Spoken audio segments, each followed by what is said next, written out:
My professional perspective on this also is that Iran would not return to the same level of Navy that it had for a generation.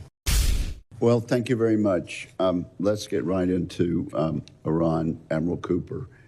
And I think one of the basic questions was this exercise of ours, was this operation of ours a war of choice or a war of necessity?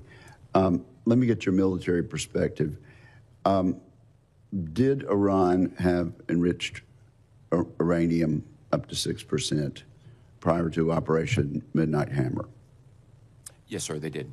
And is there a civilian use at all for uranium that is enriched to 60%? There's not, Senator. Is it fair to say that Iran's nuclear breakout time has been set back then, thanks to Operation Midnight Hammer and Operation Epic Fury?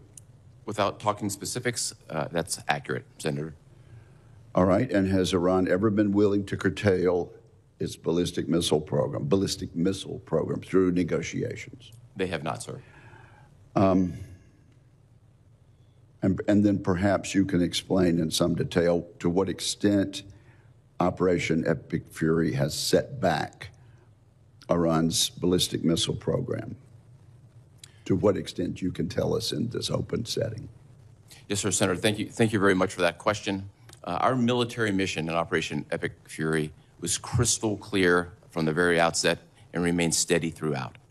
The mission was to degrade Iran's ability to project power on its neighbors and U.S. interests. It had three key components: Iran's drones and the defense industrial base that supports that, and degrade their Navy and the defense industrial base that supports that. In each of those categories, we met all of the achievements. Each of those systems were significantly degraded. If I gave you just a couple of examples, the defense industrial base for their drones and their missiles and their Navy were degraded by 90%. They have about 10% left. For the Navy, my military assessment would be that the Navy will not begin to rebuild for 5 to 10 years. Many of you are serve in states that build ships. It's complex. It's particularly complex when you don't have an industrial base to build it. My professional perspective on this also is that Iran would not return to the same level of Navy that it had for a generation. Now, this 10% of drones left, are they exquisite or the sort of relatively inexpensive drones we've been hearing about? Senator, thank you for this question. I think I'd like to use the opportunity to myth bust on drones. Okay. The days of $35,000 drones that we saw in the last couple of years, particularly in the fight against the Houthis in Yemen, those days are behind us. Today, we face an increased threat from drones that are highly sophisticated. They're jet-powered. They have high-end sensors. They have electronic warfare. They have signals intelligence. So those days of using high-value defenses to shoot down cheap targets are behind us. Quite the contrary, what we have been doing lately is using our own low-cost one-way attack drones, attacking Iran, making them use higher-end, more expensive weapons. So I can confidently tell you we've flipped the cost curve in many ways. Always work to be done, but I like where we are in this regard. Okay, and you know, there's been a lot of talk about part of the negotiations being giving up the nuclear ambitions, but almost as important to me is the support of terrorist proxies. So has Iran ever been willing into support for the terrorist proxies, Hamas, Houthis, Hezbollah? They have not, Senator.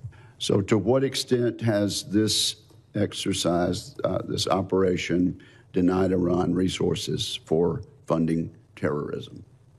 Senator, this has been a significant priority from the outset, and as we sit here today, there are no resources and equipment that are flowing from Iran to Hamas, Hezbollah, or the Houthis. Those transfer paths and methods have been cut off. To the extent that that source of support has been cut off, what are the other sources of support that these terrorist groups can look to? I think some of those pieces are best discussed in a more classified environment, but I think the key element of this is the main supplier of resources and training for decades and billions of dollars, and we've seen all this before our very eyes. Those pieces have been completely cut off.